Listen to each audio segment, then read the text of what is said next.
music.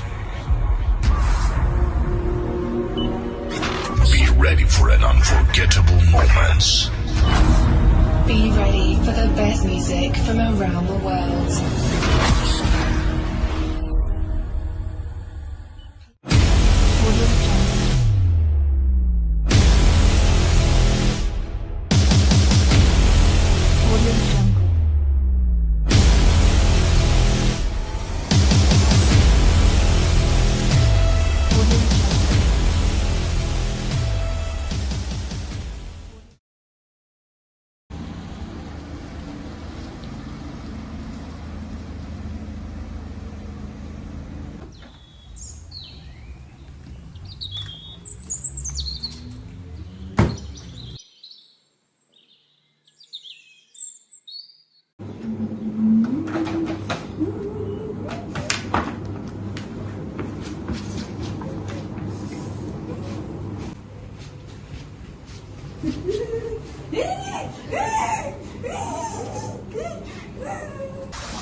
Kau ni kenapa? Kau tak boleh duduk diam ke? Cuba tengok adik kau tu. Diam je. Kau aku pernah kali kerja. Kau buat kenapa? Kau tahu tak? Diamlah cacat.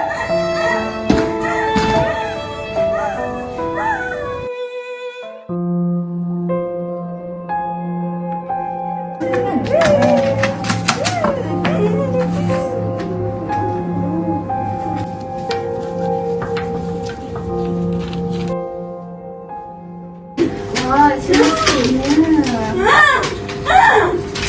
Yani, bisinglah. Kenapa macam Yana ni? Senyap je. Bising ke lawa? Yani, diam. Kau keluar sekarang. Keluar sekarang. Ni apa bising-bising ni? Tengoklah Yani ni buat perangai dah. Kenapa ni bising-bising ni? Lady, Diam. tengoklah lukisan kita ni. Okey tak? Cantik. Wah, cantik ni lukisan Yana. Cantik Yana Tengoklah. belajar kat mana ni? Siapa dia ajar Yana ni?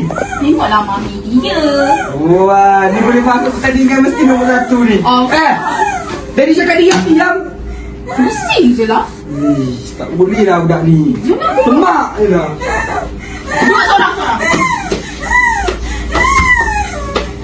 Jadi nak tahu hujung minggu ni kita pergi bercuti. Wih, Bawa okey juga. Yana sekali. Okey juga. Kan? Kita pergi Port Dickson tak? Okey, Jom. Mak, kenapa datang tak beritahu? Saja nak jumpa cucu. Sinilah mak. Duduk. Mana? Sinilah. Mana yang ni? Yang ni. Tadi dengar macam bunyi suara dia. Yang ni duduk dalam bilik. Adik je kat Tak dalam. bekerja lah. Cuti. Saya cuti hari ni mak.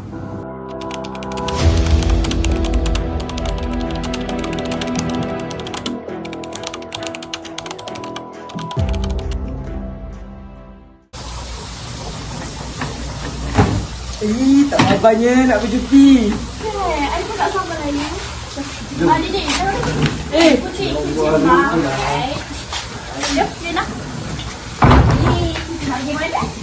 Lagi Port Dickson.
Yani?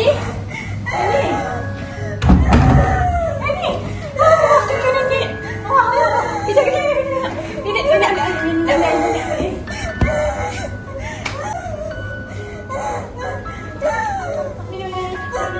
Cucu nenek apa? Ya Allah.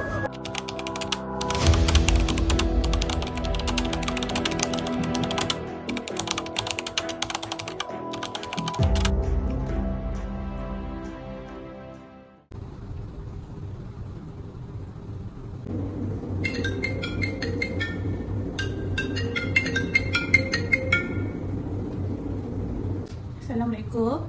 Ni Puan Bella ke? Pekerja sosial. Waalaikumsalam. Ya saya. Kenapa ya? Macam ni. Saya nak maklumkanlah satu masalah lah. Mengenai ni penderaan cucu saya.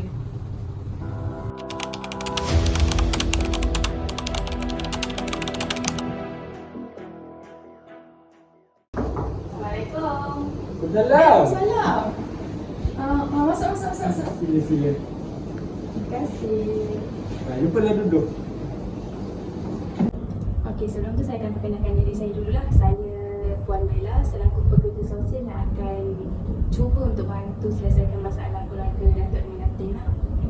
Baiklah, sebelum tu saya Datuk Sarif.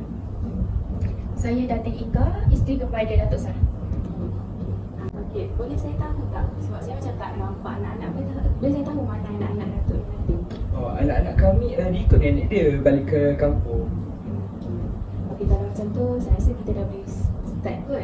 Boleh tak saya nak minta Datuk dengan Datin untuk ceritakan sedikit apa yang sebenarnya berlaku? Sebenarnya kisah dia terjadi macam ni.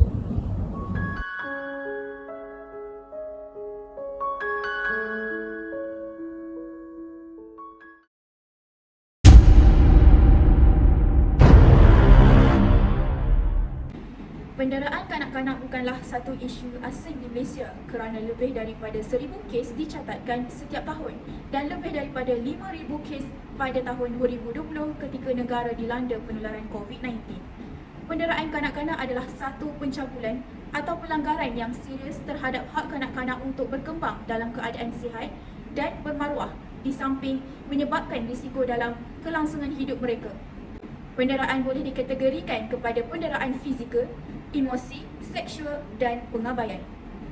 Penderaan fizikal menurut Akta Kanak-Kanak 2001 adalah apabila seseorang kanak-kanak dicederakan dari segi fizikal menyebabkan kecederaan yang boleh dilihat pada mana-mana bahagian tubuh kanak-kanak itu akibat kekerasan atau penggunaan ejen yang disengajakan kepada tubuh kanak-kanak itu. Penderaan emosi menurut Akta Kanak-Kanak 2001 pula adalah apabila seseorang kanak-kanak dicederakan dari segi emosi yang menyebabkan gangguan yang boleh dilihat pada fungsi mental atau emosi kanak-kanak itu seperti kecelaruan mental atau tingkah laku, keresahan, kemurungan, penyendirian dan perkembangan lambat.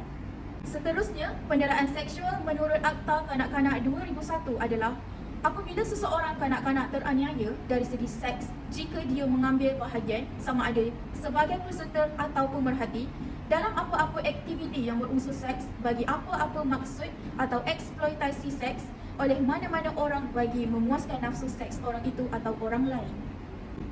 Pengabaian merujuk kepada kegagalan secara berterusan dan serius untuk menyediakan keperluan asas fizikal, emosi dan pembangunan dari segi kesihatan, pendidikan, perkembangan emosi, nutrisi, tempat perlindungan dan kehidupan yang selamat untuk kanak-kanak. Pengabaian boleh mendedahkan kanak-kanak kepada segala bentuk bahaya termasuk mengancam nyawa mereka. Tuan-puan, apabila kita melihat kepada paparan video yang ditunjukkan sebentar tadi, iaitu seorang ayah yang berang terhadap tingkah laku anak OKU-nya yang berlari-lari sehingga menyebabkan beg kerjanya terjatuh lalu menampar anak itu. Dalam situasi sebegini, apa sebenarnya punca sehingga menyebabkan berlakunya penderaan kanak-kanak? Baiklah, berdasarkan kajian ilmiah pelbagai pihak, Pendarahan ini berpunca daripada masalah yang sering ditimbulkan oleh anak-anak dan ianya berpunca di pihak pelaku itu sendiri iaitu pendera. Malah anak-anak dikatakan menjadi punca penderaan kerana sifat mereka yang sedang dalam proses awal meneroka erti kehidupan. Atas sebab ini mereka akan sering melakukan kesilapan sehingga menyebabkan sesetengah ibu bapa mudah untuk hilang sabar lalu mendera anak mereka tanpa sengaja. Kadang-kadang emosi ibu bapa ni dikatakan mudah rasa tertekan disebabkan tekanan di tempat kerja, tekanan di rumah, lebih-lebih lagi mereka yang mengalami krisis rumah tangga, tambah pula dengan kurangnya didikan agama. Jadi semua tu boleh menjadi faktor utama kepada berlakunya kes penderaan kanak-kanak. Setiap tindakan pasti ada kesannya. Sama seperti situasi dalam video tersebutlah. Yang mana ia meninggalkan kesan fizikal di tubuh badan mangsa seperti lebam-lebam, dan lebih parah lagi boleh menyebabkan kecederaan dalaman. Di samping itu juga ia memberi kesan ke arah mental, psikologi si mangsa, sekaligus menyebabkan anak-anak tidak lagi meletakkan ibu bapa sebagai pelindung mereka. Malah lebih teruk lagi, ibu bapa akan dianggap sebagai musuh yang ditakuti dan perlu dijauhi oleh anak-anak. Sebagai langkah membantras gejala penderaan terhadap anak-anak ini, kerajaan sejak sekian lama serius melaksanakan kempen-kempen kesedaran dalam memupuk nilai kasih sayang dalam institusi kekeluargaan. Kempen-kempen kekeluargaan yang diwar-warkan melalui media baharu, media masa, media cetak dan bahan-bahan edaran di pusat-pusat komuniti jelas cuba memupuk semangat dan kesedaran bahawa keluarga perlu diberikan keutamaan. Dalam konteks perundangan pula, kerajaan telah menggubal Akta Kanak-Kanak 2001, Akta 611 yang melindungi hak golongan kanak-kanak daripada sebarang perlakuan penderaan atau percabulan hak mereka. Selain itu, sesiapa yang didapati mendera kanak-kanak sehingga mengakibatkan kematian akan disiasat dan disabit di bawah Seksyen 302 Kanun Keseksaan yang membawa hukuman mandatori gantung sampai mati.